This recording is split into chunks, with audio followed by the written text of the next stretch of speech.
এই যে শুনছো? তোমাকেই বলছি, আমাদের চ্যানেলটি সাবস্ক্রাইব করে দাও না প্লিজ।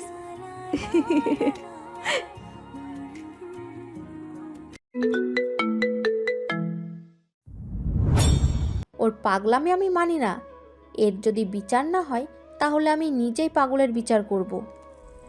সাদ ওর হোম টিচারের কাছে পড়ছিল। মায়ের চিৎকার চেঁচামেচি শুনেও মন অন্যদিকে রেখে চুপ করে পড়ছে। এমন সময় খোঁড়াতে খোঁড়াতে সাদের দাদির রুমে আসলো। তারপর সাদকে ডাকতে সাদ উঠে দাদির কাছে কিছু না শুনিয়ে ছুটে গেল মায়ের কাছে। কখন থেকে ছেলেটা ছটফট করছে। তার মা ভীষণ অসুস্থ, তাই বাবা বলেছে মায়ের খেয়াল রাখতে। সাদ এসে দেখলো ও রুমকি ফুফি তার মাকে বকছে। সাদ দৌড়ে গিয়ে ওর মাকে জড়িয়ে ধরে কাঁদতে লাগলো। মা, আপনার পায়ে কি হয়েছে? পা দিয়ে রক্ত ঝরছে তো। এবার সবার চোখ পড়ল তিতিরের পায়ের দিকে। ওর পায়ের পাতা দিয়ে রক্ত পড়ছে, কিন্তু তিতির আগে ফুঁসিয়ে চলেছে। তিতিরের চেহারা দেখে বাতাসি বিবি মুখে আঙ্গুল পুড়ে চুপ করে আছে। এই মাইয়া যে ভেতরে ভেতরে এত ভয়ঙ্কর, এটা তো আমার জানা ছিল না। মনের ভেতর রাগ দমন করে এতদিন সংসার করছি, এখন রূপ দেখলে তো মোর স্বামী ভয় পাইতই। আল্লাহ গো, আয়ের কয় পালা ফালাইছ। আয় দেখছুনি বুইড়া বয়সে লাতি বইয়ের হাতে পিটুনি খামু। আয়ের বাপের বাড়ি দিয়ে আয় কামু। আয় এখানে থাকতাম না, আয়ের জীবনের মায়া আছে বহুত। তগ নাই তোর পাগলে লইয়া বসবাস কর। আয় শহীদ হওয়ার কোনো শখ নাই। হে ময়রা তো দিন দিন আয়ের ফাপড় দিয়াই চলছে। বাতাসির কথার মধ্যে লাবিবা বেগম নিচে এসে তিতিরের হাত ধরে বলল, রুমে চলো। নিজে তো মরবা, সাথে আমার ছেলের জীবনটাও শেষ করে ছাড়বা। সাদ, তোমার মাকে নিয়ে রুমে যাও। সাদ ওর মায়ের হাত থেকে ফুলদানি নিয়ে রেখে এসে মাকে নিয়ে ওদের রুমে চলে গেল। কুসুমকে মেডিসিন বক্স নিয়ে উপরে তিতিরের কাছে যেতে বলে লাবিবাও চলে গেল তার রুমে। তিতিরের কাছে যাওয়া শুনে কুসুম ভয়ে বলল, আমি ওনার কাছে যাবো না। যাও না শক্তি আর মাথা খারাপ, এক স্তরে আমার বান্দরবন পাঠাবে। আমি আর যাই না তার কাছে। কেউ যখন তার কাছে যেতে রাজি না, তখন মৌ তিতিরের রুমে চলে গেল। এসে দেখে সাদ ফ্লোর থেকে কাঁচের টুকরো পরিষ্কার করছে। এ বাবা, তুমি করছো কেন এসব? হাত কেটে যাবে তো। সরো, আমি করছি। বলে ও সব পরিষ্কার করে তিতিরের পায়ে মেডিসিন দিয়ে গজ দিয়ে ব্যান্ডেজ করে বলল, সাত, তোমার টিচার অপেক্ষা করছে। যাও, তুমি গিয়ে পড়ো। আমি দেখছি তোমার মাকে। সাদ কথা না বাড়িয়ে চলে যেতেই মৌ দেখল দরজায় গোলাপ দাঁড়িয়ে আছে, কিন্তু ভেতরে সে ঢুকছে না। এদিকে মাগরিবের আজান পড়তেই মৌ চলে গেল। এটার অপেক্ষায় যেন তিতির করছিল। রুমের দরজা বন্ধ করে দিয়ে সোজা বেলকনিতে গিয়ে নিচের অবস্থান দেখে একটা শাড়ি এনে রেলিংয়ে বেঁধে তা দিয়ে নিচে নেমে গেল। এখন তাকে আর কেউ আটকাতে পারবে না। পায়ে কেটে যাওয়ার জন্য জোরে হাঁটতে পারছে না, তবু প্রাণপণে মেয়ের কবরের পাশে গিয়ে ধপ করে বসে পড়ল। কবরটা পুরো বেঁধে দেওয়া হয়েছে তিতিরের জন্য। সেদিন মাটি খোঁড়ার কারণে মাহাদ মিস্ত্রি এনে কবর বেঁধে দিয়েছে। কবরের দুধারে পোতা খেজুরের ডাল শুকিয়ে গেছে। কবরে একটু আধটু ঘাস জন্মেছে। তিতির কবরে হাত বুলিয়ে দিয়ে ফুপিয়ে কেঁদে উঠল। মা, তুমি কোথায় গেলে? আমি যে তোমাকে ছাড়া থাকতে পারছি না। আমি তোমাকে ভুলতে পারছি না। তোমার বাবাও আড়ালে লুকিয়ে লুকিয়ে কাঁদে। আমি তোমাকে কেমন করে তার কোলে এনে দেব বলো? তোমার বাবা বলেছিল তুমি নাকি হজরত ইব্রাহিম আদুল্লাহি তানহুর খেলার সাথী হয়ে গেছো। তিনি কি আমার মতো তোমাকে আদর করে, ভালোবাসে? আমি তো কিছুই দেখতে পাই না। আমার বুকে খুব কষ্ট হয়, মনে হয় সব সময় তোমার পাশে শুয়ে থাকি। তিতির কাঁদছে আর ওর মেয়ের কাছে সবার বিরুদ্ধে নালিশ করছে। চারদিকে নিস্তব্ধ আধার নেমেছে। দু একটা জোনাকি পোকা গাছের ডালের ফাঁকে ফাঁকে উকিয়ে দিচ্ছে। বকুল ফুলের গন্ধে চারপাশটা মোমো করছে। তিতিরের গায়ে মশার দল এসে বসে রক্ত শুষে নিচ্ছে, তবুও যেন ওর হুঁশ নেই। কবরের গায়ে হেলান দিয়ে চুপ হয়ে রইল। মাহাদের গাড়ি বাসায় ঢুকতে ওর চোখ গেল মেয়ের কবরের দিকে।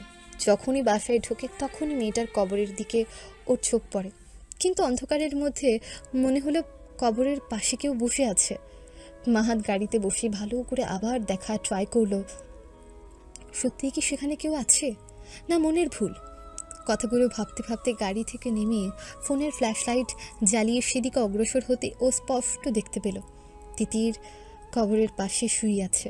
তিতির বলে মাহাত দৌড়ে গেল ওর কাছে। এই, তুমি এখানে কেন? বলে চিৎকার দিতেই তিতির ধরফর করে উঠে বসল। মাহাদের দিকে চেয়ে ও বড্ড ভয় পেয়ে গেল, কিন্তু মাহাত জোরে ধমক দেওয়াতে ওর জেদ চেপে গেল। ও ওভাবেই বসে রইল ওখানে। তিতিরের এমন জেদ দেখে মাহাত তিতিরের হাত ধরতে তিতির হাত ঝটকে ফেলে দিল। মাহাত তিতিরের কাছে বসে পড়ল, তারপর ধীর স্থির হয়ে বলল, তিতির, আমার শরীর খুব খারাপ। এখন তুমিও যদি আমার সাথে এমন করো তাহলে কিন্তু আমি অতিথির মতো একেবারে চলে যাব। ব্যাপারটা কি খুব ভালো হবে? আর তিতিরকে কিছু বলতে হয়নি। মাহাতকে শক্ত করে জড়িয়ে ধরে ডুকরে উঠল। তিতিরের আর্তনাদ দেখে মাহাদও চোখের পানি ধরে রাখতে পারল না। কান্না কণ্ঠে বলে উঠল, তুমি যদি এমন করো তাহলে আমার আর স্বাদের কি হবে? আমাদেরকে কে সামলাবে? মাহাত তিতিরকে দাঁড় করিয়ে ওকে নিয়ে যেতেই তিতির আহ করে উঠল। মাহাত সাথে সাথে থেমে বলল, কি হয়েছে? কোথাও লাগছে? আমার পা কেটে গেছে। পা কিভাবে কাটলো? বলে মাহাত তিতিরের হাতে অফিসের ব্যাগ দিয়ে ওকে কোলে নিয়ে বাসায় চলে আসলো। নিচে তেমন কেউ ছিল না, সবাই যে যার কাজে ব্যস্ত। শুধু নান্নুর মা দেখে কাছে এসে বলল, মাহাত, ও তো ঘরে ছিল, ওরে কই পাইলা? মাহাত ওনার কথার জবাব না দিয়ে শুধু বলল, আন্টি, একটু গরম পানি নিয়ে এসেন তো। মাহাদ রুমের সামনে এসে দরজা বন্ধ দেখে তিতিরের দিকে চেয়ে বলল, এই অবস্থায় তুমি ব্যালকনি টপকাইছো? তিতির ভয়ে কোনো কথা না বলে মাহাদের বুকে মুখ লুকালো। মাহাদও আর কিছু না বলে দরজা খুলে ওকে নিয়ে রুমের ভেতর আসলো। ওকে কোল থেকে নামিয়ে না দিয়ে ওয়াশরুমে গিয়ে শাওয়ারের নিচে দাঁড় করিয়ে বলল, আমি আস্তে আস্তে যেন তোমার গোসল শেষ হয়ে যায়। মাহাদ তিতিরের হাত থেকে ব্যাগ নিয়ে এসে বেডে রাখতে কুসুম গরম পানি নিয়ে এলো। ভাইজান, খুব খারাপ একটা খবর আছে। ভাবি, দুলাভাই আর রেজন ভাইয়ের গায়ে আজ হাত তুলছে। সে থাপ্পড় মারছে দুজনারে। তাছাড়া নিশা ভাবি আর দাদির সাথেও তুলকালাম বাজছে। বড় সাহেব আসলে রূপালী ফুপি নাকি বিচার দিব। না না, খারাপ ভাষায় ভাবিকে গালাগাল করছে। আরো বড় কথা হলো, নিশা ভাবি সবাইকে বলছে ভাবি নাকি আম্মার গায়ে হাত তুলছে। ডাহা মিথ্যা কথা লটাইছে। মাহাদ শান্ত গলায় বলল, আচ্ছা, তুই যা। কুসুম আরও কিছু কথা বলতে চেয়েছিল, কিন্তু মাহাদের কাছে সুবিধে না পেয়ে চলে গেল। মাহাদের রুম থেকে বের হয়ে সাদের রুমে গিয়ে দেখে নামাজ শেষে হুজুরের কাছে আরবি পড়া শিখছে সাদ। গোলাপকে কোথাও দেখতে পেল না। ওখান থেকে বের হয়ে এসে গোলাপ বলে কয়েকবার ডাকতে গোলাপ কোথা থেকে যেন বের হয়ে এসে মাহাদের সামনে দাঁড়িয়ে লেজ নাড়তে লাগলো। মাহাদ রুমে আসতে গোলাপও পিছু পিছু রুমের ভেতর ঢুকলো। তিতিরের কাছে আসতে নিষেধ করেছে মাহাদ, তাই রুমের এক কোণায় দাঁড়িয়ে রইল সে। এদিকে তিতির গোসল সেরে একদম ফিটফাট হয়ে লক্ষ্মী মেয়ের মতন চুপ মেরে বেডে বসে আছে। মাহাদ টাওয়াল হাতে নিয়ে তিতিরের পাশে বসল। তারপর ওর পায়ে হাত দিতে তিতির আহ বলে ঝিকে উঠল। মাহাদ সাথে সাথে হাত সরিয়ে আদুরে গলায় বলল, কোথায় ব্যথা লাগছে সোনা?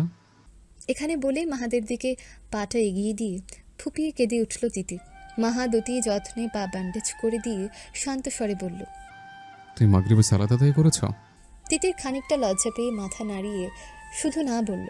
মাহাদ এবার ওর কাছ থেকে উঠে ওয়াশরুমে গিয়ে উচ্চস্বরে বলল, কাজে নামাজটা পড়ে নাও। আমার পায়ে লাগছে তো। চেয়ারে বসে পড়ো। আচ্ছা। মাহাদ ওয়াশরুমে গেছে বলে গোলাপ রুম থেকে বের হয়ে চলে গেল। রাত 10টা বাজে। কামরান সাহেব আধা ঘন্টা আগে বাসায় এসেছেন। একটু রেস্ট নিতে না নিতে রূপালী, রুমকি আর নিসা এসে কামরান সাহেবকে কথার জালে জড়িয়ে ফেলল। আজ তিতির যা করেছে সেটা অত্যন্ত নিকৃষ্ট কাজ করেছে। আজ এর বিহিত না করলে রূপালী নিজে ওর বিচার করবে। রাতের খাবারের আগেই বিচার বসল। আসামি একমাত্র তিতির। শাশুড়ি সহ এই বাসার জামাইয়ের গায়ে হাত তোলার মতন সাহস দেখিয়েছে। সবাই সোফায় বসে আছে আর মাহা তিতিরকে নিয়ে সবার সামনে দাঁড়িয়ে আছে। তিতির মাহাদের টি শার্টের এক কোণা ধরে ওর গা ঘেঁষে দাঁড়িয়ে আছে। সবার দৃষ্টি তিতিরের দিকে। তিতিরকে দেখে কামরান সাহেব মুচকি হেসে বললেন, কেমন আছো মা? আর পা কাটলো কিভাবে? দুষ্টুমি করেছো বুঝি? শ্বশুরের মিষ্টি কথা শুনে তিতির মাথা নিচু করে শুধু হাসলো, কিন্তু কিছু বলল না। কেমন বেয়াদব মেয়ে! গুরুজন কিছু বলছে কিন্তু তার জবাব দেওয়ার প্রয়োজন বোধটুকু মনে করে না। নিসার কথা শুনে ফুয়াদ চোখ বড় বড় করতেই নিসা চুপ হয়ে গেল, কিন্তু রুমকি চুপ করে থাকলো না। মামা, আজ আপনার বিচার করতেই হবে। সম্রাটের গায়ে হাত দেয় কোন সাহসে? আমার স্বামীর সম্মান নেই, যেখানে সেখানে পাগলামি। কথাগুলো বলতে বলতে এক পর্যায়ে কেঁদে ফেলল রুমকি।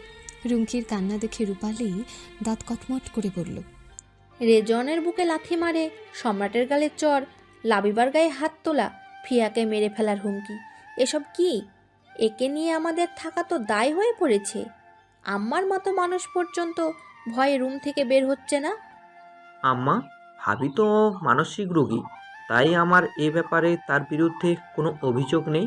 তাছাড়া রুমকি যদি আমাদের মেয়েকে নিয়ে ভাবির সাথে অমন ব্যবহার না করতো, তাহলে এত দূর জল কখনোই গড়াতো না। বাদ দেন না সব, তার থেকে কোথায় চিকিৎসা করলে ভাবি আগের মতো হবে সেটাই আমাদের ভাবা উচিত। তাছাড়া তার অতীত রেকর্ড খুবই ভালো, কারোর সাথে কটু কথা অবধি বলেনি, তাই একটু আমাদের মেনে চলা উচিত তাকে।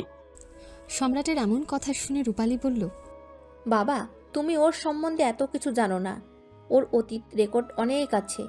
তাছাড়া বড় ভাসুরের গায়ে কে হাত তোলে? আর শাশুড়ি, সেটা বাদ দিচ্ছি কেন? লাবিবা কি ওর কম দেখাশোনা করে নাকি?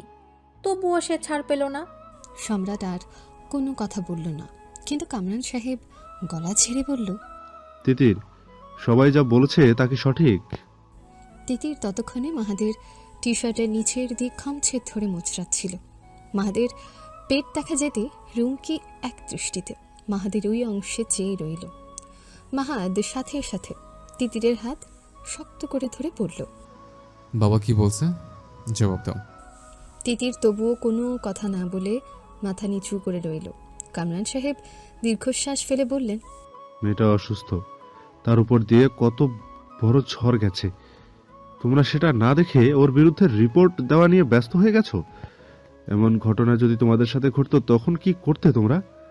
দেখো, আমি এ নিয়ে কিছু বলতে চাই না। তোমাদের তাকে নিয়ে সমস্যা হলে ওকে এড়িয়ে চলো, আর ও কখনোই আগ বাড়িয়ে তোমাদের সাথে লাগতে আসবে না, সেটা আমি খুব ভালো করেই জানি। এটা কোনো বিচার হলো? ওর এতই যখন সমস্যা, তাহলে তাকে পাগলাগারোতে পাঠিয়ে দেন না মা। এখানে রেখে শুধু আমাদের শান্তি নষ্ট করছেন কেন? যে মায়ের গায়ে হাত তুলতে পারে সে সব কিছু করতে পারে। ও বাসায় থাকলে আমি থাকবো না। আজ আমার মেয়েকে মারার হুমকি দিয়েছে, কাল যদি মেরে ফেলে তাহলে কি আপনার এই কথা বলার মুখ থাকবে? অনেকের অনেক অভিযোগ শুনে মাহাত বলল, তিতির, তুমি কি মায়ের গায়ে সত্যি হাত তুলেছ? তিতির তবুও কিছু বলল না। মাহাদের হাত আঁকড়ে ধরে রইল। কোনো জবাব না পেয়ে ওর মাকে বলল, মা, সত্যি কি তিতি তোমার গায়ে হাত তুলেছে? লাবিবা বেগম মাথা নিচু করল। তার মানে সেটা সম্মতির লক্ষণ। লাবিবা বেগম মিথ্যে কথা বলল, কারণ সে আর চায় না তিতির মাহাদের জীবনে থাকুক। আর মনে মনে বলে, তিতির থাকলে মাহাদের জীবন শেষ করে ছাড়বে। কোনো রকমভাবে সবাই মিলে মাহাদেরকে চাপাচাপি করলে মাহাদার তিথিকে পাগলা গারদে রেখে আসতে বাধ্য হবে। আর সাত, তাকে আমি নিজেই মানুষ করতে পারবো। আপদ বিদায় হলেই বাঁচি। মায়ের সম্মতি দেখে সবার সামনে মাহাত তিতিরকে কষে একটা থাপ্পড় দিয়ে জোর করে টানতে টানতে রুমের ভেতর নিয়ে গিয়ে দরজা বন্ধ করে দিল। কামরান সাহেবের চোখ ছলছল করে উঠল। ছেলে যা রাগী, না জানি মেয়েটাকে আজ কি করে। এত অভিযোগ শুনে কারো মাথায় ঠিক থাকার কথা নয়। আর মাহাত তো একটা ক্ষত বিক্ষত মানুষ। এত অভিযোগের মধ্যে ও কি নিজেকে শান্ত রাখতে পারবে? তিতিরকে থাপ্পড় মেরে সবার সামনে টানা হিঁচড়া করে রুমে নিয়ে গিয়ে আবার সজোরে দরজা বন্ধ করার মতন ঘটনা সবাইকে একদম চুপ করে দিয়েছে। কামরান সাহেব এবং বাতাসি বিবির তীক্ষ্ণ নজরে লাবিবা বেগমের দিকে চেয়ে আছেন। তারা দুজনেই লাবিবাকে আবার নতুন করে চেনার চেষ্টা করছেন। শাশুড়ি আর স্বামীর এমন চাহনি দেখে পুরো শরীরে তার কম্পন ধরে গেল। বাতাসি বিবি তো সবার সামনে বলেই ফেলল, তুই এত ডাহা মিথ্যা কথা কতদিন থেকে শিখছস লাবিবা? মা মিথ্যে কথা বলেনি দাদি, আমি নিজে দেখেছি তিতির মায়ের গায়ে হাত তুলেছে। বিশ্বাস না হলে ফুপুকে জিজ্ঞেস করুন। কথাগুলো বলে নিজের শাশুড়ির পাশে দাঁড়ালো নিসা। নিসাকে পাশে পেয়ে মনে হয় লাবিবা দম ফেলার সুযোগ পেল।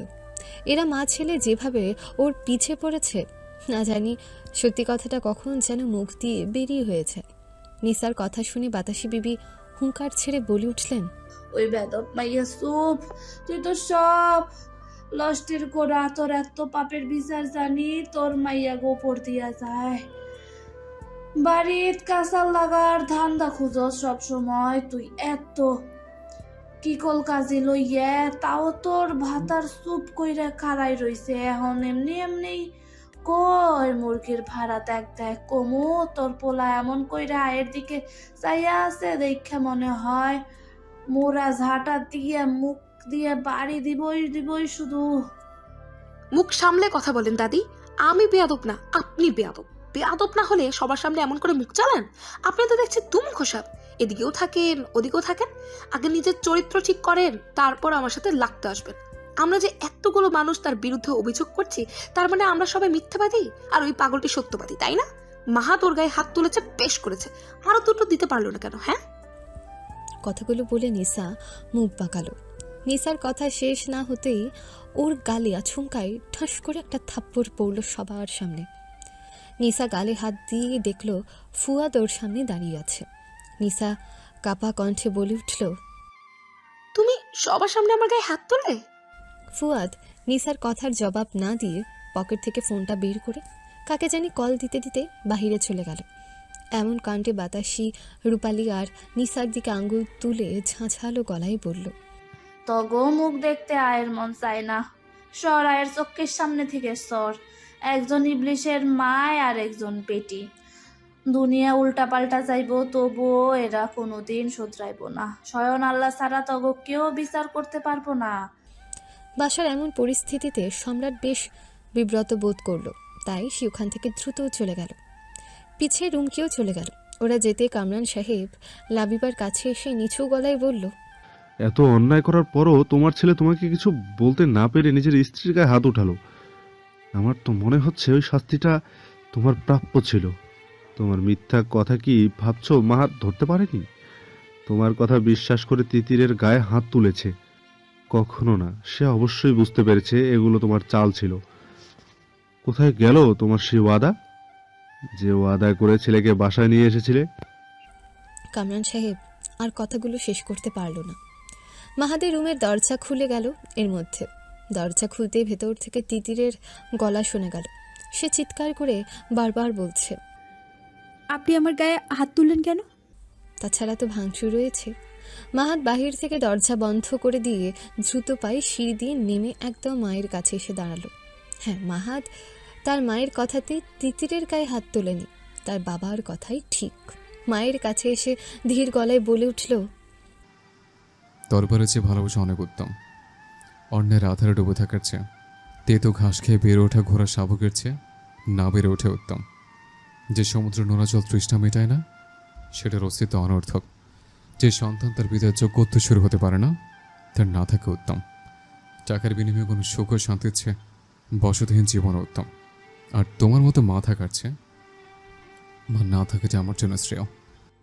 মাহাদা, শোনো বাবা, আসলে আমি মায়ের কথাকে আর বাড়তে না দিয়ে ও দুহাত ছুর করে বলল, একদিন তোমার কথা আমি অনেক শুনেছি।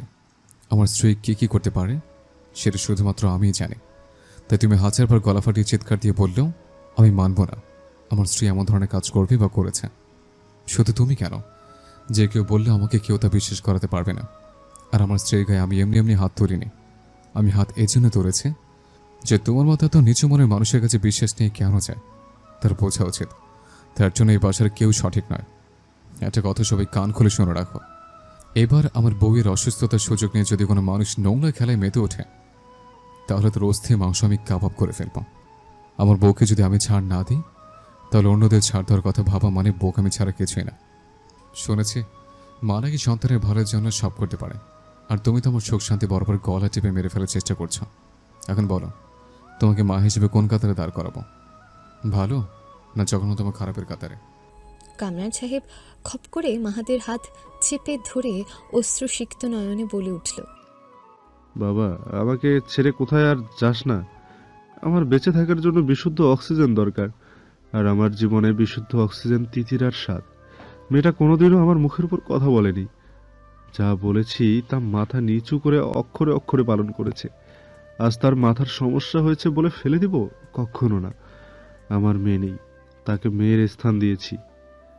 তাকে অন্য কোথাও নিয়ে যাস না। তুই তো জানিস গাছের সুমিষ্ট ফলের উপরই সবাই ঢিল ছোড়ে।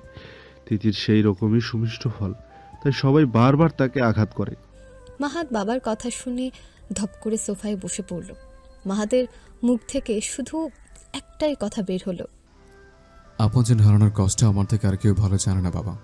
আমি চাই না আমার সাজানো পরিবারটা ধ্বংস হয়ে যাক। মাকে একটু বোঝান, আমাকে কম কষ্ট দিতে বলুন তাকে। আমিও তো তার সন্তান, তাহলে আমার সুখের পিছনে দিন মা হয়ে কিভাবে লাগেন? কামরান সাহেব মাহাতকে তুলে তিতিরের কাছে পাঠিয়ে দিয়ে নিজেও তার রুমে গেলেন। কামরান সাহেব চলে যেতেই এদের মিটিং ছত্রভঙ্গ হয়ে গেল। তিতির আবার বেলকনিতে এসে কান্না করতে লাগলো। তার একই কথা, মাহাত তাকে মারবে কেন? আমি মাকে মারিনি, তবুও মা মিথ্যে কথা বলল কেন? শুধু কাল দিনটা একবার আসুক, তারপর মায়ের এমন হাল করব, তখন এমনি মিথ্যে কথা বের হয়ে যাবে। তিতির যখন নানা কথায় নিজের মনকে শান্ত করছে, ঠিক তখনই মাহাত রুমে ঢুকল। তিতির দুহাতের পিঠ দিয়ে চোখ মুছে চুপ করে রইল।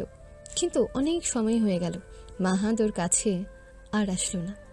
মাহাত না আসার কারণে তিতির ভেতরে ভেতরে আরও রেগে গেল। বেশ কিছুক্ষণ সময় নিয়ে মাহাত তিতিরের কাছে এসে দাঁড়িয়ে বউ বলতেই, আমাকে ছেড়ে দিন, আমি আপনাকে ঘৃণা করি বলে তিতির গায়ের শক্তি দিয়ে মাহাতকে জোরে একটা ধাক্কা দিয়ে রুমের ভেতরে আসলো। স্ত্রীর কাছ থেকে এমন কষ্টময় ব্যবহার দেখেও মাহাত নিজেকে সামলিয়ে নিয়ে আবার রুমের ভেতর এসে তিতিরের পেছনে দাঁড়িয়ে ওর মাথার সাথে নিজের মাথা লাগিয়ে ওর সামনে দুহাত মেলে ধরল। পুরো হাত ওর ব্যথায় চিনচিন করছে। দুহাতের তালুতে রক্ত দিয়ে লেখা ছিল, আই এম সরি এবং আই লাভ ইউ তিতির। এমন দৃশ্য দেখে তিতির ছলো ছলো চোখে পেছন ফিরে মাহাদের দিকে চেয়ে তাকাতে মাহাদ ওই অবস্থায় তিতিরের কোমর ঝরিয়ে নিচে বসে পড়ল। আমার জীবনটা একবার চাও, সেটা আমি তোমার জন্য দিয়ে দেব। সাথে সাথে তিতিরের ওর মেয়ে মারা যাওয়ার দিনের কথা স্মরণ হলো। এভাবে রক্ত গড়িয়ে পড়ছিল তিথির মাথা দিয়ে। কয়েকবার কই মাছের মতো ছটফট করে নিস্তব্ধ হয়ে যায় মেয়েটি। মাহাতকে নিজের কাছ থেকে সরিয়ে দিয়ে বেডে গিয়ে বসে কাঁপতে লাগলো তিতির। তারপর চিৎকার দিয়ে বলে উঠল, সরানোগুলো আমার চোখের সামনে থেকে, আমি সহ্য করতে পারছি না। কথাগুলো বলে ছোট্ট বাচ্চাদের মতন কেঁদে উঠল তিতির। মাহাত ব্যাপারটা বুঝতে পেরেই দ্রুত মেডিসিন বক্স নিয়ে ওয়াশরুমে চলে গেল। মাহাত ওয়াশরুমে যেতেই ওদের দরজায় নক করলো কেউ। আরও কয়েকবার নক করতেই তিতির উঠে গিয়ে দরজা খুলেই দেখল তার শাশুড়ি দাঁড়িয়ে আছে। লাবিবা বেগমকে দেখে তিতির রাগী কণ্ঠে বলে উঠল, ছেলের হাতে মাইর খাওয়ায় নিয়ে এখন দেখতে এসেছেন আমি মরে গেছি না বেঁচে আছি? আমি যদি এর শোধ না তুলি তো আমার নামও তিতির নয়। আপনার ছেলেকে নিয়ে আপনি চলে যান এই রুম থেকে। ছেলের বউয়ের মাথা খারাপ, তাই তিতিরের কথায় কিছু মনে না করে বেশ জোর করে রুমের ভেতর ঢুকে দেখলেন অনেক জিনিসপত্র ভাঙচুর করে ছড়িয়ে ছিটিয়ে রাখছে তিতির। তুমি এসব আবার ভাঙছো? ভেঙেছি, বেশ করেছি। বেশি কথা বলবেন তো আপনার মাথা ভেঙে ফেলবে এরকম করে। আমি বলছি না আপনার ছেলেকে নিয়ে রুম থেকে চলে যেতে? কথা শুনেন না কেন? মহাদাত কই? জাহান্নামে গেছে। এই তুমি এসব কি বলো? স্বামীকে এমন কথা বলে নাকি? ও তোমাকে কত ভালোবাসে আর তুমি এসব কথা বলছো? ভালোবাসে, ভালোবাসলে আমাকে ওভাবে মারতো নাকি? আপনার ছেলেকে নিয়ে যান বলে ফুপিয়ে উঠে কাঁদতে লাগলো তিতির। আচ্ছা আমি নিয়ে যাব। এখন বলো মহাদাত কই? ওকে দেখছি না যে। ওয়াশরুমে গেছে। মাহাত নেই দেখে লাবিবার একটু সাহস হইল। নিচে বসে ফ্লোরের জিনিসপত্র গুড়িয়ে রুমের কোনায় রাখা ঝুড়িতে ওসব ফেলতে লাগলো।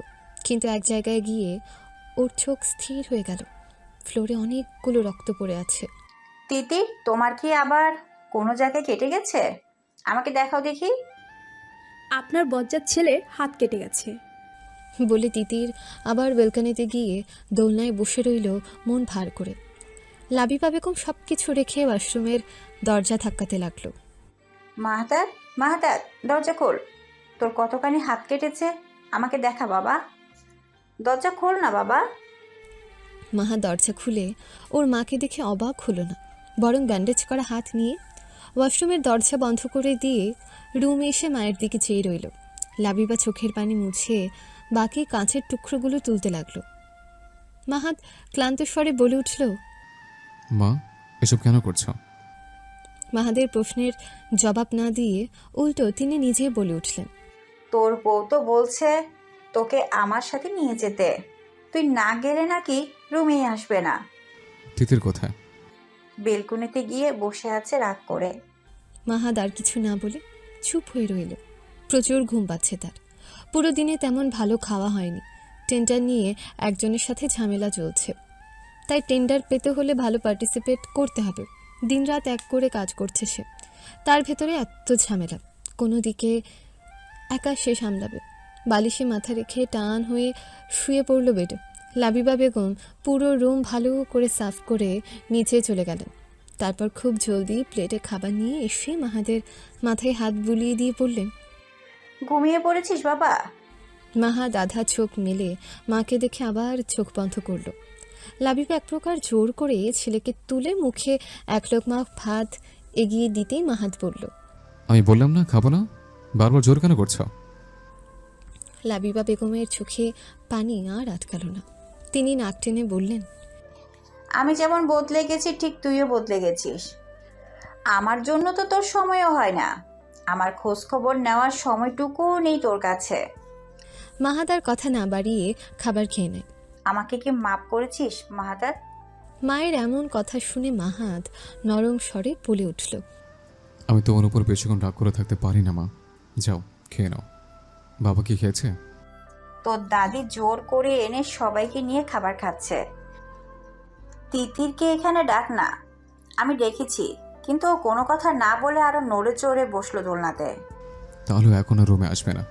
ওর খাবার দিয়ে যাও, ক্ষুধা লাগলে এমনি খেয়ে নেবে।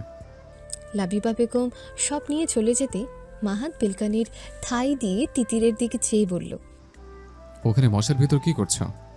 আর এইভাবে থাই করে রাখলে তো রুমে মশা আসবে। একা একা খেয়ে আবার দরদ দেখানো হচ্ছে। আমার মা নেই বলে কেউ আমাকে এত আদর করে খাওয়াতে আসলো না। আমি না খেলে কার কি? আমার ছেলেও খোঁজ নিল না। সবাই আমার পর। কথাগুলো বিড়বিড় করে বলল তিতির। মাহাদ আরও কয়েকবার ডাকলো, কিন্তু তিতির কথা শুনল না। ওভাবে দোলনায় বসে রইল ঠায়। কিছুক্ষণ পর লাবিবা তিতিরের জন্য খাবার রেখে তিতিরকে ডেকে চলে গেলেন। মাহাদ অনেকক্ষণ বসে থেকে কেবল শুতে গেছে, অমনি তিতির লাফ দিয়ে দোলনা থেকে উঠেই দৌড় এসে বলল, আপনি আমার বেডে একদম শুবেন না। তাহলে আমি কোথায় শুব? আমি জানি না, কিন্তু আমার সাথে একদম শুইতে পারবেন না। আচ্ছা, যা বলবো তাই হবে। আপাতত খাবার দাও। আপনাকে বলেছি আমি খাবার খাবো। আমার বেড থেকে নামেন বলছি। মাহাদ কোনো কথা না বলে বালিশটা নিয়ে ফ্লোরে শুয়ে পড়ল অন্যদিক হয়ে। শুধু বলল লাইট নিভিয়ে দিতে, কিন্তু তিতির লাইট নিভিয়ে না দিয়ে ওভাবে বসে রইল। অনেকক্ষণ পর মাহাদের যখন কোনো রেসপন্স পেল না, তখনও খাবার খেয়ে লাইট বন্ধ করে বেডে শুয়ে পড়ল। কিন্তু ঘুম আসে না তার, তাই বালিশ নিয়ে মাহাদের একদম বুকের ভেতর ঢুকে চোখ বন্ধ করল।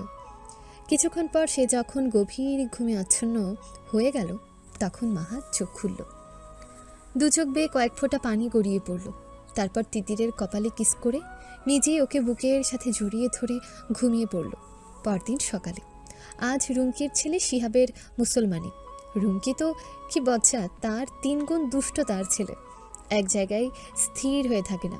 বাসায় মেহমানদের খাওয়ার ব্যবস্থা করা হয়েছে, মোটামুটি সব আয়োজন শেষ। এদিকে সাদেরও মুসলমানি করা হবে আজ। শিহাব সাদের হাত ধরে এক জায়গায় বসে আছে। তারা তাদের নিজেদের মধ্যে আলাপ আলোচনা করছে। আজ নাকি তাদের কাছে ওস্তাদ আসবে। ওস্তাদ ভাষাটি বাতাসি বড়মার কাছ থেকে শিখেছে তারা। ওদিকে বাতাসি বিবি সবার সামনে কর্কশ ভাষায় বলে উঠল, বেটা গো, ভান কাটবি তোর জন্য কত মানুষের জানানোর কি দরকার? তার থেকে এক কাম কইরা হয় না, বিয়ার আগের দিন যেমন কনের গায়ের হলুদ হয়, মানুষ দেখা লইয়া যায়, সেই রকম কর তোরা। স্টেজ বানাইয়া সকলের সামনে তব পুতেদের বোন মানুষের দেখাইয়া দেখাইয়া কাট, নতুন চালু কর তোরা। মা, দেখছো তোমার মায়ের কাণ্ড? কি বিচ্ছিরি ভাষায় কথা বলে আত্মীয় স্বজনদের সামনে। আমার সম্মান আর রাখলো না সে। আরে মার কথা বাদ দে তো, চল ওদিকটাই যাই। বলে রূপালী রুমকিকে নিয়ে অন্যদিকে গেল। সবই ঠিক ছিল, কিন্তু সমস্যা বাঁধল রুমকির ছেলেকে নিয়ে। সে কিছুতেই মুসলমানি করবে না। হাউমাউ করে কেঁদে ফেলল ডাক্তারের সামনে। সম্রাট এসে ছেলেকে বুঝিয়ে বলল, সবাইকে এটা করতে হয় বাবা। সবাইকে করতে হয়?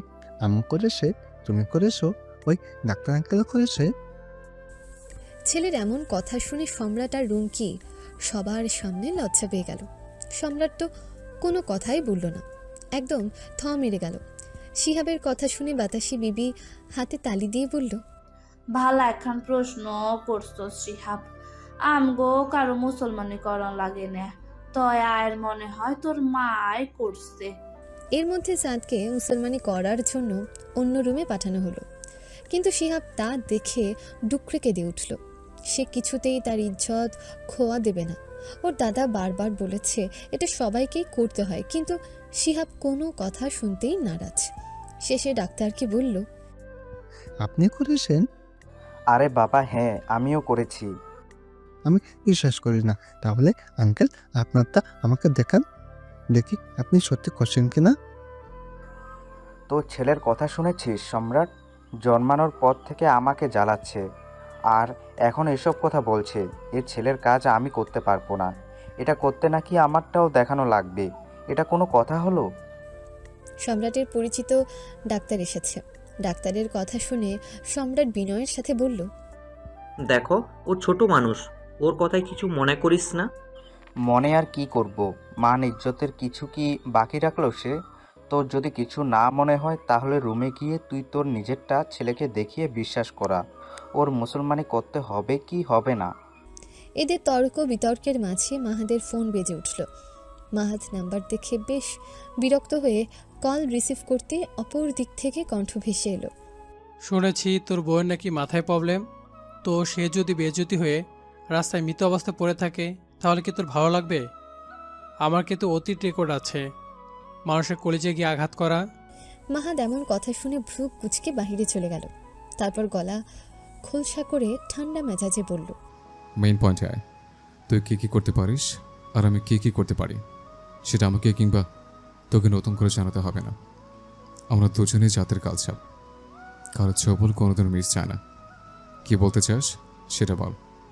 অপর পাশ থেকে একটা অট্ট হাসিতে যেন ফেটে পড়ল কেউ। আরে বাবা এত শর্টপট করিস কেন? তাছাড়া তুই তো এত সহজে আমার কথাগুলো যে ভুলে যাবি সেটা আমি বুঝতে পারিনি। কেন ভুলে গেলি? সেদিন মিটিংয়ে কি নিয়ে আমার সাথে তোর ঝগড়া হয়েছিল? মাহাদ কিছুক্ষণ ভেবেই ছাদের দিকে চাইল। হঠাৎ ছাদের তিতিরকে দেখে থমকে গেল। মাহাদ ওই অবস্থায় বাসার ভেতর ঢুকে ছাদের দিকে দৌড় দিল। ছাদে এসে খপ করে তিতিরকে ধরেই বুকে টান দিল। মাহাদের দম যেন বন্ধ হয়ে গিয়েছিল। খানিকটা দম নিয়ে শান্ত স্বভাবে বলে উঠল, ছাদে কেন এসেছে বউ? আর এত কিনারে কেউ যায়? যদি কিছু হয়ে যেত? মাহাদের কথা শুনে তিতির বিড়বিড় করে বলল, আমি তো এখানে আপনাকে খুঁজতে এসেছি। আমাকে এখানে খুঁজলে তুমি আমায় পাবে? আমাদের ছেলের আজ একটা কাজ আছে, আর তুমি তাকে ফেলে এখানে এসছো? তুমি জানো না তোমাকে ছাড়া সে থাকতে পারে না? তিতির মাহাদের দিকে চেয়ে কি যেন ভাবল, তারপর ক্লান্ত স্বরে মুখ ফসকে বের করেই ফেলল, আপনি আমায় কথায় কথায় জড়িয়ে ধরেন কেন? আমার কাছে এটা বিরক্ত লাগে। এভাবে আর ধরবেন না তো। মাহাদ ওর কথা শুনে খানিকটা বিস্মিত হয়ে সাথে সাথে ওকে ছেড়ে দিয়ে বলল, আচ্ছা আর ধরবো না, এবার সাদের কাছে যাও।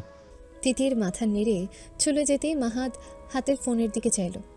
কল কেটে দিয়েছে সে। মাহাদ আর ব্যাক না করে তিতির যেখানে এতক্ষণ দাঁড়িয়ে ছিল সেখানে এসে দাঁড়িয়ে কিছু ভাবতেই তিতির দৌড়ে এসে মাহাদের গালে টুপুস করে একটা কিস করে দৌড় দিল।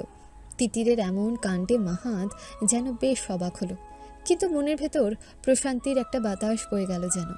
মুচকি মেরে হাসতে আবার সেই কল আসলো। মাহাত গম্ভীর মুখে কল রিসিভ করে বলল, দেখ, তোর সাথে আমার কোনো রকম ভেজাল হোক সেটা আমি মোটেও চাই না। সমস্যা কি সেটা করে বল। এটা তো বিজনেসম্যানের মতো কথা। ঢাকা সাউথ সিটির টেন্ডারটা আমার চাই। এটা আমার সম্মানের প্রশ্ন। আমি সব বিষয়ে ছাড় দেই, কিন্তু সম্মান বিষয়ে এক চুল পরিমাণ ছাড় দেই না। তাই এখান থেকে সরে দাঁড়া। যোগ্যতা বলে দিবি টেন্ডারটা কার প্রাপ্য। আমারও নতুন কোম্পানির জন্য সেটা অত্যন্ত জরুরি। আপনার যদি যোগ্যতা থাকে তাহলে নিশ্চয়ই আপনি পাবেন। যোগ্যতা বাই ফুট, পাওয়ার ক্ষমতা দাপট দেখিয়ে সেটা নিজের নামে করে নিবি, আর আমি বসে বসে আঙুল চুষবো? ক্ষমতা থাকলে বাপকে সামনে থেকে সরিয়ে মাঠে নাম। আর আমি যদি আদা জল খেয়ে মাঠে নামি, তাহলে তোর বংশ নির্বংশ করে ছাড়বো। আমি কি জিনিস, এবার তোরে আমার জাত চিনিয়ে ছাড়বো। ভাষা মার্জিত করুন। আমি মাহাত কোনোদিনও বাবার ক্ষমতার দাপট দেখিয়ে চলি না। আমার মেয়ের নামে প্রথম কোনো কোম্পানি করার চিন্তা করেছে, তাই টেন্ডারটা আমার দরকার। আমি সৎ চিন্তায় মাঠে নামি। অসৎ চিন্তা আপনার মধ্যে থাকতে পারে, আমার না। আপনার কাছে আপনার সম্মান বড় হতে পারে, কিন্তু আপনার থেকে কয়েক গুণ বড় আমার কাছে আমার মেয়ে। তাই আমি সেটা ছাড়তে মোটেও রাজি না। তার মানে তুই সরবি না সেখান থেকে? আমি অতীব ক্ষুদ্র ভাষায় কথা বলছি। যোগ্যতা দিয়ে ইনশাল্লাহ সেটা নেব। আর আমি যদি একবার অসভ্য হই, তাহলে আপনাকে ওই সম্মানের চেয়ার থেকে টেনে হিচড়ে নামাবো। কথাগুলো বলে কল কেটে দিল মাহাত। কিছুদিন ধরে এই লোকটা মাহাদের পেছনে লেগেছে, কিন্তু সামনে আসছে না। অদৃশ্য শত্রুর সাথে লড়াই করা খুব মুশকিল। কে যে শত্রু আর কে যে মিত্র তা বোঝা বড় দায়। আপাতত এগুলো না ভাবলেও চলবে। মাহাত দ্রুত নিচে নামতে সিঁড়িতে তিতিরের সাথে ধাক্কা খেল। পড়তে পড়তে মাহাত ওকে শক্ত করে ধরেই বলল, কি ব্যাপার, তুমি এখানে? এতক্ষণ তোর এখানে কি করছিলে? মাহাদের কথা শুনে তিতির মুখ ছোট ছোট করে মিনমিন করে বলল, আমার পা ব্যথা করছে, আমাকে একটু নিচে নিয়ে চলেন না? একদমই না। আমি ভালো করে জানি তুমি মিথ্যে বলছো, তাই নো চিটিং। মাহাত কথাগুলো বলে এক সিঁড়ি নামতেই তিতির পেছন থেকে মাহাদের গলা জড়িয়ে ধরে পুরো শরীরের ভার মাহাদের উপর ছেড়ে দিয়ে ছোট্ট বাচ্চাদের মতো করে বলল, আমার সত্যি পায়ে ব্যথা করছে, আমি নামতে পারছি না। মাহাত পেছন ফিরতেই তিতির সোজা হয়ে দাঁড়ালো। মাহাত কিছু বলতে যাবে, অমনি তিতির ওর প্লাজো হাঁটুর উপর তুলে বলল, দেখেন এখানে লাগছে। মাহাত সাথে সাথে কাপড় নিচে নামিয়ে দিয়ে কঠোর চোখে তিতিরের দিকে চেয়ে বলল, আমাকে তোমার হাঁটু দেখতে চেয়েছে? এমন খোলা প্লেসে যেন কখনো দেখি না তুমি ব্যবহারগুলো করছো। আপনি আমাকে সব সময় বকা দেন, আবার সময় পেলে গায়েও হাত তুলেন। আপনি আমায় একটু ভালোবাসেন না। ভাবি ভাইয়ের উপর রাগ করলে বাবার বাসায় চলে যায়, আমিও বাবার বাসায় চলে যাব। আমাকে আমার বাবার বাসায় রেখে আসেন। আমারে কেউ পছন্দ করে না, সবাই শুধু বকে। বাব্বা, এত অভিযোগ আমার বউয়ের? কে বলেছে আমি তাহারে ভালোবাসি না? আমার জীবনটাই যে তাকে ছাড়া শূন্য। বলে ওকে পাজাকোলা করে নিচে নামতে লাগলো। শেষ সিঁড়িতে নামতেই সাদের মা বলে চিৎকারময় ডাক শুনে তিতির কেঁপে উঠে বলল, আমাকে ছেড়ে দিন, ছেড়ে দিন, আমার ছেলে আমাকে ডাকছে। মাহাদ ওকে নিচে নামিয়ে দিতে তিতির এক দৌড়ে সেখান থেকে চলে গেল। তিতিরের দৌড় দেখে মাহাদ আক্কেল গুরুম হয়ে গেল। এই না বললেও তার পায়ে নাকি ব্যথা? আমার বউ এত মিথ্যা কথা কবে থেকে বলতে শিখল? মাহাদুর তিতিরকে অনুসরণ করে চলে গেল। সাদের প্যান্ট কেউ খুলতে পারছে না। ডাক্তার যতই সেটা টেনে খোলার চেষ্টা করছে, ততই ওর সেটা উপরে তুলছে।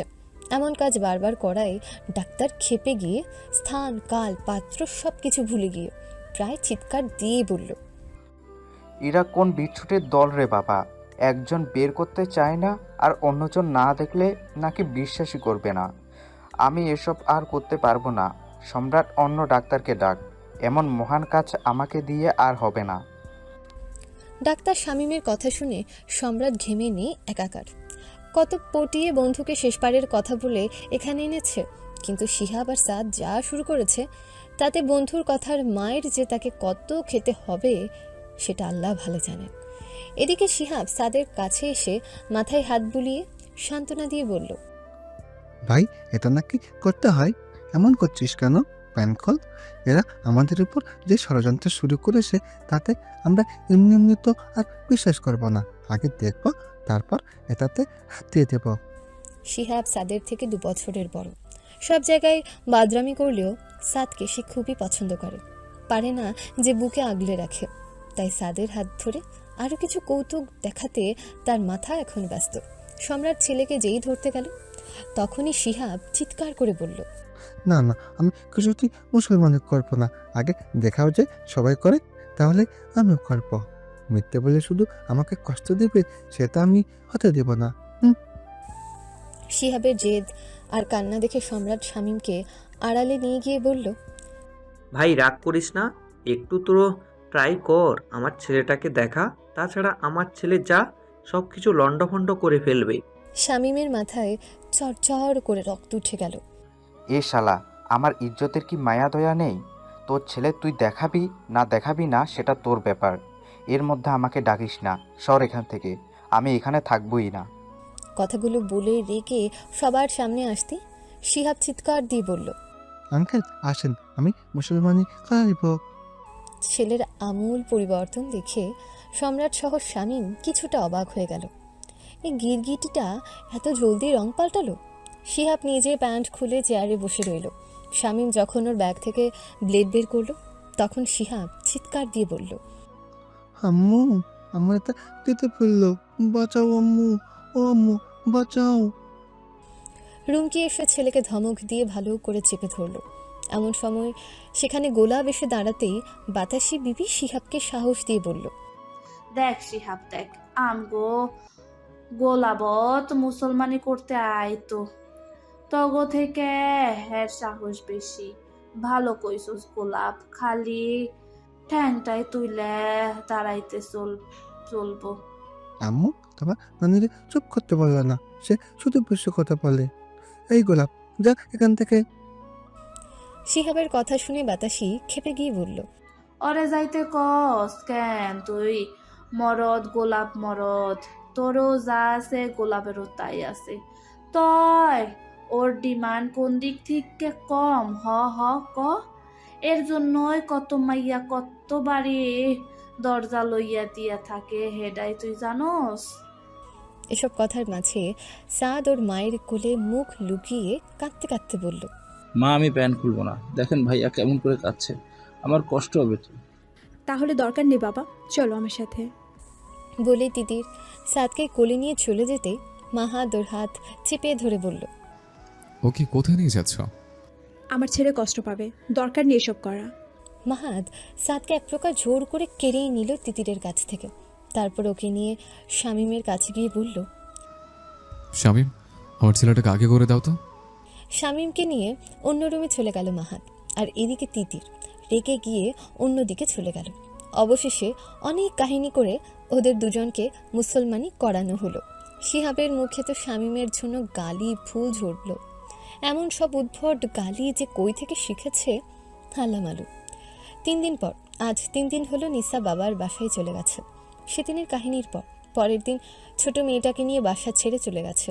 ফুয়াদও নিতে যায়নি, এমনকি বাসার কেউ তার সাথে যোগাযোগও করেনি। তৃতীয় সুযোগ খুঁজে গেছে এতদিন ধরে, কিভাবে লাবিবাকে হেনস্থা করা যায়, আজ পেয়েও গেছে। লাবিবা কেবল চায়ের কাপ মুখে তুলবে এমন সময় কল আসছে বাসার ল্যান্ডলাইনে। চায়ের কাপ রেখে উঠে গেল সে। ডাইনিং রুমে কুসুম ছাড়া কেউ ছিল না। তিতির চট করে উঠে গিয়ে লবণের পট উপর থেকে লবণ ঢেলে দিয়ে দ্রুত উপরে উঠে চলে গেল। কুসুম তো এমন কাহিনী দেখে তাজ্জব বনে গেল। এদিকে তিতির রুমে এসে দেখলো শিহাবর ছোট্ট লুঙ্গিটা উপরে তুলে সাদের কাছে এসে বসে আছে। নিধিও এসেছে সাদের কাছে। হঠাৎ নিধি বলে উঠল, শিহাব, দেখি তোর ওটা শুকিয়ে গেছে। শিহাব সাথে সাথে নিধিকে একটা ধমক দিয়ে বলল, তোর তো কাটতে হবে না, তাই বুঝবি না এর কত জ্বালা। বাকি এখান থেকে। তোর মতো বুড়ো বয়সী নুনু কাটলে অমনি হবে। শিহাব আর নিধির মধ্যে তুমুল ঝগড়া বেঁধে গেল এই নিয়ে। শেষে নিধি তো শিহাবের লুঙ্গি ধরে টানই দিল। শিহাবের ওখানে হয়তো লেগেছে, তাই চিৎকার দিয়ে কাঁদতে লাগলো। নাতির কান্নার শব্দ শুনে রূপালী এসে সব শুনে তিতির আর নিসা উভয়কেই বকাবকি করলো। তিতির উপস্থিত থাকা সত্ত্বেও ও কেন ঝগড়া বাঁধল? আর নিসা যেমন, ওর মেয়েও তেমন, যেমন মা তেমন মেয়ে। নিধি তো ভয় তিতিরকে জড়িয়ে ধরে কাঁদতে লাগলো। এত কথাতেও তিতির কিছু বলল না, শুধু চুপ করে শুনে গেল। রূপালী শিহাবকে নিয়ে যেতে চাইল, কিন্তু শিহাব গেল না। রূপালী নাতির সাথে না পেরে যখন চলে গেল রুম থেকে, তখন তিতির গিয়ে ফাস্টফুড খাবারের প্যাকেট বের করে তিনজনকে দিয়ে বলল, আর কিন্তু ঝগড়া করবে না তোমরা, দেখেছো না কেমন বকে গেল। তিনজন আবার এক হয়ে গেল খাবার পেয়ে। তিতির আবার নিচে চলে গেল। এসে কেবল সোফায় বসেছে এমন সময় রাগী চেহারা নিয়ে লাবিবা বেগম সোজা তিতিরকে ধরল। তিথি, আমার চায়ে তুমি লবণ মিশিয়েছো? শাশুড়ির মুখে এমন কথা শুনে সোজা কুসুমের দিকে চাইল তিতির। তিতিরের চাহনি দেখে কুসুম ভয় পেয়ে মাথা ঝাঁকিয়ে না বলে জানিয়ে দিল সে এই কথা লাবিবাকে বলেনি। এমন সময় বাতাসি এসে ডাইনিং টেবিলের চেয়ারে বসেই বলল, কি হয়েছে লাবিবা? শাশুড়ির কথার জবাব দিল না লাবিবা, কিন্তু তিতিরকে বেশ জোরে ধমক দিল। কি হলো তিথি, কথা বলছো না কেন? তুমি কেন চায়ে লবণ মিশিয়েছো? তোমার এত সাহস হয় কই থেকে? বলে চিৎকার দিয়ে উঠল লাবিবা। তিতির মাথা নিচু করে শুধু নখ খুঁটিয়ে চলছে। এদিকে বাতাসি চোখ গরম করে বলল, তুই হয় চুপ কইরা আসস, আই হইলা তখনে ওর সপাট কইরা ফলতাম সব জায়গা খাম খেয়ালি। আমিও এমনি বলি, আপনার নাম বাতাসি না হয়ে কাওয়াতাসি হলে ভালো হতো। কথাগুলো বলে দাঁত কটমট করে তাকালো বাতাসির দিকে তিতির। দেখছো মেয়ের কথা, এ যে এত বেয়াদব তা এর আগে আমরা জানতেই পারিনি। মুখের বুলি দেখছো? বলে রূপালী ওর মায়ের কাছে আসলো। এদের এমন কথা শুনে তিতির সোজা উপরে গিয়ে মাহাদের কাছে কল দিল। মাহাত কল রিসিভ করতেই তিতির সব কথা বলে কাঁদতে লাগলো। মাহাদ সব কিছু শুনে তিতিরকে বলল, এত কিছু তুমি বলছে আর তুমি চুপ করেছিলে? আমি তো বলতেই চাইছিলাম, কিন্তু আপনি তো কারোর সাথে ঝগড়া করতে আমাকে নিষেধ করেছেন, তাই কিচ্ছু বলিনি। তো বসে আছে কেন? যাও লেগে পড়ো, সব কটার উচিত শিক্ষা দাও। পরে যাওয়া হবে, সব আমি দেখব। তোমাকে কি আমি খাবার কম খাওয়াই? তাই সবসময় চুপ করে থাকো? আমাকে এত কিছু তোমাকে শিখিয়ে দিতে হবে কেন? ব্যাস হয়ে গেল। বরকে ফোনে এতগুলো কিস্তি করে কোমরে ওড়না পেঁচিয়ে তিতির নিচে নামলো। কিন্তু এসেই দেখলো নিসা এসেছে বাসায়। নিসাকে বড্ড ভয় পায় তিতির, তাই কিছু না বলে আবার সোফায় এসে বসলো। এই দেখ আবার আইছে বেয়াদব মাইয়া, তোর কি লজ্জা নাই? বাতাসির কথা শুনে তিতির একদম বাতাসির কাছে গিয়ে বসে স্থির কণ্ঠে বলল, দাদি একখানা ছড়া শুনবেন? তিতিরের নর্মাল কথা শুনে বাতাসি স্বাভাবিক হয়ে বলল, উল্টা পাল্টা কিছু কইবি না তো? শুনবেন? ক তাইলে। পরে না ডাবের পানি। আমি তো তিতির রানী, ঢাকায় যাব, ইমতিয়াজ হব, বাতাসির লগে ছবি করব। বাতাসির শাড়িটা এত পাতলা মনে হয় পাছাই মারি ধাক্কা। এইটুকু শুনে বাতাসি চেয়ার থেকে লাফ দিয়ে উঠে তিতিরের মুখ চেপে ধরল। ওই মাইয়া চুপ চুপ, আয়ের মান ইজ্জত তো দেখছসি, তুই খাইয়া সারবি। ছাড়েন বলে বাতাসির হাত ঝিটকান দিয়ে তিতির উচ্চ স্বরে বলে উঠল, আপনি আমার প্রতিভা নষ্ট করতে চান কেন? আরো কিছু বক্তব্য শুনাই? না মা, শোনার শখ নাই, জন্মের মতো মিটাই গেছে। আয়ের সম্মান আর খাস না। কুসুম সব সময় আয়ের খেপাবে। আয় আর তোর পিছন লাগতুম না, চুপ থাকা মা। মায়ের এমন কাকুতি মিনতি দেখে রূপালী এসে তিতিরের হাত ধরে জোরে একটা থাপ্পড় উঠাতেই তিতির রূপালীকে ছিটকানি দিয়ে সরে গেল। রূপালীর হাত এসে চেয়ারের সাথে বাড়ি খেল। ও মাগো বলে একটা চিৎকার দিতেই উপর থেকে রুমকে এসে দেখলো ওর মা ব্যথায় কাতরাচ্ছে। ও দৌড়ে এসে মায়ের হাত ধরে বলল, মা কি হয়েছে তোমার? আমাকে মারতে গিয়ে নিজে চেয়ারের সাথে হাতটাকে উষ্টা খাওয়াইছে। ফুপু আর কি, উষ্টা খাওয়াতেই হবে। নানি, তুমি থাকা সত্ত্বেও এত কিছু ঘটলো কিভাবে? আমার বেলায় তো একেবারে ধুয়ে দিতে, এখন চুপ কেন? কথা বলছো না কেন? কথাগুলো বলতে বাতাসি মুখে আঙ্গুল পুড়ে বলল, আই কিছু কমো না, আয় রে যে হারে ধুইয়া দিছি, আই কোনো কথাই কইতে পারতাম না। তুইও চুপ থাক, না হইলো এমন কথা সন্ধ্যা বানায় হেইডা শুই না তোর মনে মানের গাছের সাথে গলায় দড়ি দিয়া মরতে মন চাইবো। চুপ থাক বোন, দেখোস না আয়ের মতো বাতাসি ঠেলা গাছে চইরা বইসা আছি। এই তোমাদের আশকারা পেয়ে পেয়ে ও আজ এত দূরে আসছে। আগেই যদি সোজা করতে তাহলে এমন কাজ কখনো করতো না। কথাগুলো শেষ না হতেই রুমকি এমন কথা শুনল তিতিরের মুখ থেকে, যা শুনে ওকে মান সম্মানের ভয়ে চুপ হতে বাধ্য হতে হলো। এমন সময় কামরান সাহেবও দরজায় এসে উপস্থিত হলো। এদিকে তিতির চেয়ারে উঠে একটা গ্লাস মুখে নিয়ে মাইক্রোফোন বানিয়ে উচ্চস্বরে বলতে লাগলো। একটি শোক সংবাদ, আমাদের রুমকি খাতুনের একটা ঢিলে ঢালা জাঙ্গিয়া হারিয়ে গিয়াছে। সে খুঁজিয়া খুঁজিয়া হয়রান হয়ে গিয়াছে। কোনো সৎ হৃদয়বান ব্যক্তি যদি তাহা পাইয়া থাকেন, তাহলে উহা যেন তাহার নিকট ফিরিয়া দেন। এর জন্য উপযুক্ত পুরস্কার তাহাকে দেওয়া হবে, ঘোষণায় উক্ত পরিবারের একজন। এমন ভাষণ রুমকির জন্য অত্যন্ত লজ্জাজনক। ও শুধু করুণ মুখে কামরান সাহেবের দিকে চেয়ে মামা বলে একটা হাঁক ছাড়ল। বাতাসি বিবি তো ভয়ে পারে না চেয়ারের মধ্যে সেন্ধে যেতে, কিন্তু তিতির মহারানীর এসবে কোনো পরোয়া নেই। বর বলেছে এদের শায়েস্তা করতে, তাহলে তিতিরকে আর থামায় কে? এদের না সে ব্যান্ড বাজিয়েই ছাড়বে। তাই তিতির লাফ দিয়ে চেয়ার থেকে নেমে কাউকে তোয়াক্কা না করে মুখে সুর তুলে স্বামীকে কল করে সব জানাতে উপরে চলে গেল। নীরবতার মাঝে তিতিরের মুখে শুধু কয়েকটা বাক্যই শোনা গেল। পূর্ব দিগন্তে বাদর উঠেছে, রূপালী তলা রূপালী তলা রূপালী তলা জোয়ার এসেছে, পূর্ব মুহূর্তে নিশাছাল নিশাছাল নিশাছাল। ক্যালিফোর্নিয়ার অ্যাপল ভিউ এলাকায় পুরো দেশীয় মেজাজে গড়া বিশাল বাসাটির গা ঘেঁষে প্রায় 560 বছর বয়সী রেডউড গাছটি গগনচুম্বী হয়ে দাঁড়িয়ে আছে। সকালবেলা সূর্যের আধো আলো এসে পড়েছে রেডউডের ডালে। গাছের পাতায় সূর্যরশ্মি পড়ার কারণে মনে হচ্ছে পাতা থেকে টুপটুপ করে পবনের লাফা এসে কাঁচের জানালাকে ছুঁয়ে দিচ্ছে। এমন দৃশ্যপানে একজোড়া চোখ যেন আটকে আছে। এক দৃষ্টিতে চেয়ে থাকার জন্য চোখ বেশ জ্বালা করছে। শেষ পর্যন্ত চোখ ঝাঁঝালো বাতাসের ঝাপটা সহ্য করতে না পেরে কয়েক ফোঁটা অশ্রু ত্যাগ করল নিজ অবস্থান থেকে। 18 মাসের কন্যা সন্তানকে বুকে নিয়ে স্বামীর জন্য খাবার টেবিলে সাজিয়ে অপেক্ষা করছে মেয়েটি। খাবারের এত পদ যে টেবিলে স্থান সংকুলান হচ্ছিল না। অনেকদিন লাক্ষা মাছ খাওয়া হয়নি। সেও টেবিলের ছোট্ট এক জায়গায় নিজের স্থান করে নিয়েছে। হসপিটালে যাওয়ার জন্য রেডি হয়ে ওয়াহিদ সিঁড়ি বেয়ে নিচে নেমে দেখল আসমা তার জন্য অপেক্ষা করছে। ওয়াহিদ হাসি মুখে এসে নিঃশব্দে চেয়ার টেনে বসে পড়ল। মনটা তার বড্ড খুশখুশ করছে। কিভাবে কথাটি বলা যায়? ধোঁয়া ওঠা কফির মগে চুমুক দিয়ে ওয়াহিদ বলল, চলুন আমরা লং ড্রাইভে যাই। ওয়াহিদের ভাঙা বাংলা কথায় ঘোর কাটল আসমার। স্বামীর দিকে বেশ কিছুক্ষণ চেয়ে আবার মেয়ের দিকে তাকালো। তারপর ছট করে বলল, কোথায় যেতে চাও? কিছুক্ষণ ভেবে আবেগী গলায় বলে উঠল ওয়াহিদ, শুনশান নিরবতায় ছড়ানো সেন্ট জোসেফ শহরে। না, সেইখানে যেতে মন চাচ্ছে না। তাহলে কোথায় যাওয়া যায়?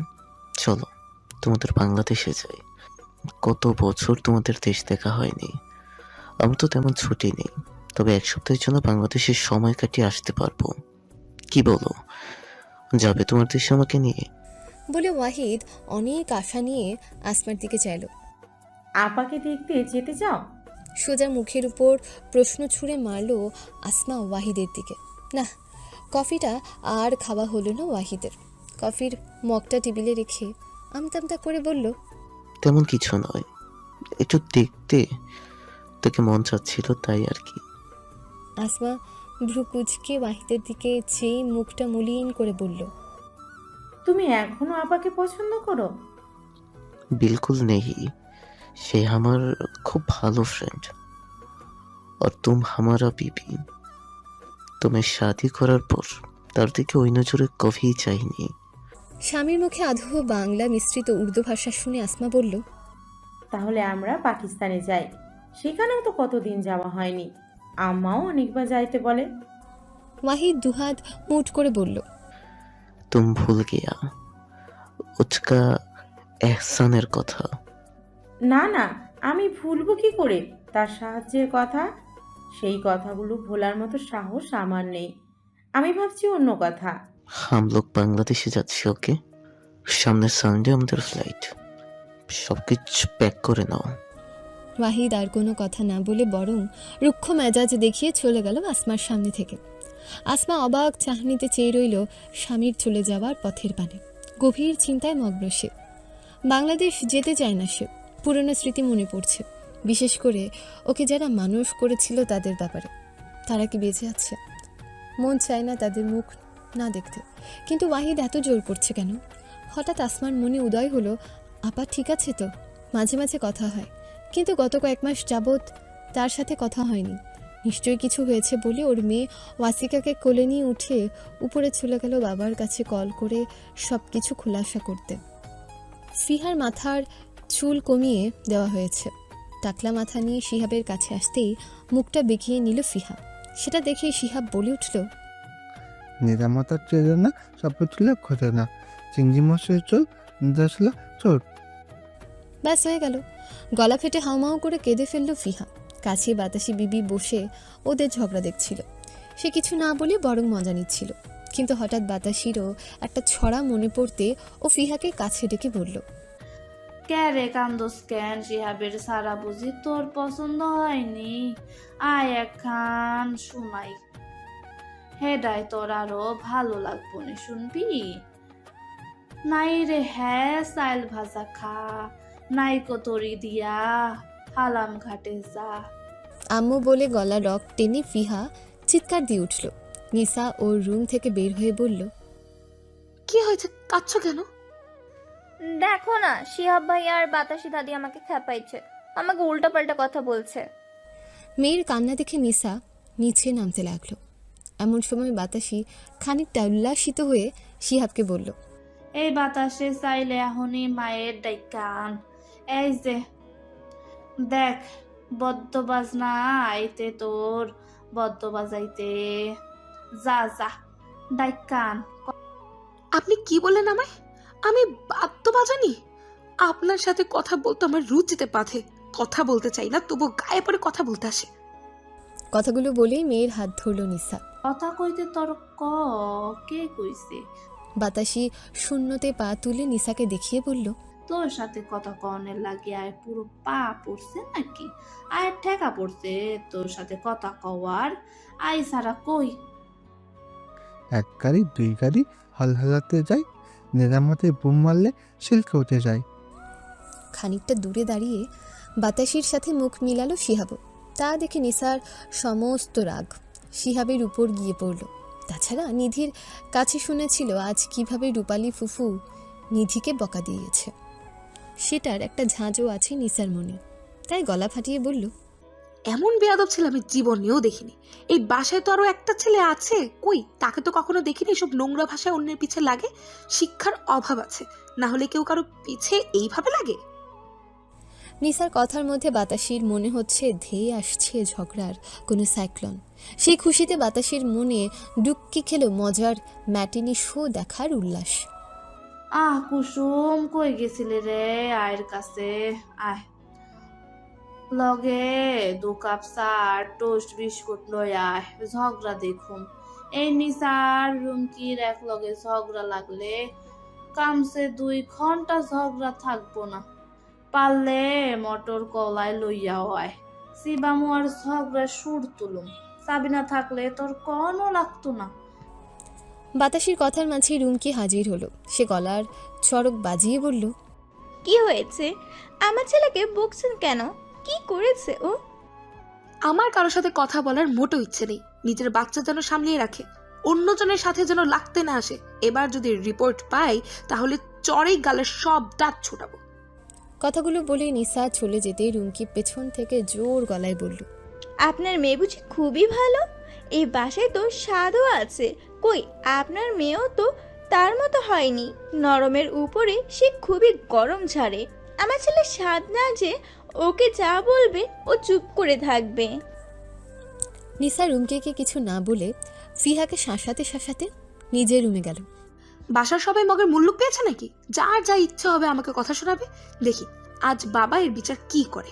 বাসাতে ঢুকতে না ঢুকতে বিভিন্ন কথা শোনায়, আর তুই? বলে ফিহাকে জোরে একটা ধমক দিল নিসা। তোরে যদি দেখেছি সাদ বা শিহাবের সাথে মেশা, তাহলে ঠ্যাং ভেঙে রুমে বসিয়ে রাখবো। যা, ঝগড়া থেমে গেল। কথাগুলো বলতে কুসুম 2 কাপ চা নিয়ে বাতাসির কাছে হাজির হলো। দাদি চা কই রাখবো? আয়ের মাথার ঢাল।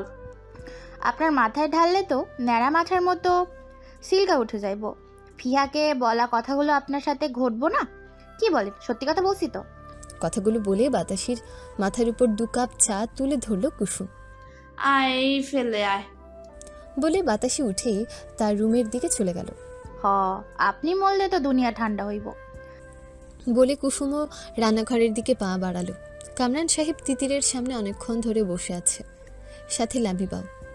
আজ বাসার সবাইকে কিভাবে সামলিয়েছে সেটা শুধুমাত্র কামরান সাহেবই ভালো জানেন। এর জন্য বড় আপার কাছে কতগুলো বকাও খেয়েছে, কিন্তু তিতিরের জন্য সব কথা হজম করেছেন তিনি।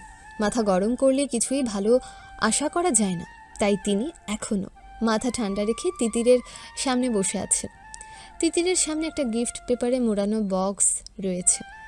কামরান সাহেব অনেকবার সেটা খুলতে বলেছে, কিন্তু তিতির সেটা না খুলে মাথা নিচু করে হাতের আঙ্গুল আলতো করে মুচড়িয়ে চলেছে। লাবিবা বেগমের আর সহ্য হলো না, তিনি নিজেই সেটা নিয়ে খুলতেই বেরিয়ে এলো এক ঝুড়ি নানান রকম চকলেট। তিতিরের মুখে হাসি ফুটতেই কামরান সাহেব সেই সুযোগটা লুফে নিয়ে বলল, আজ সবার সাথে ঝগড়া কেন করছিলে মা? তিতির তবুও কোনো কথার জবাব দিল না। লাবিবা একটা চকলেট খুলে মুখে পুড়ে দিয়ে বলল,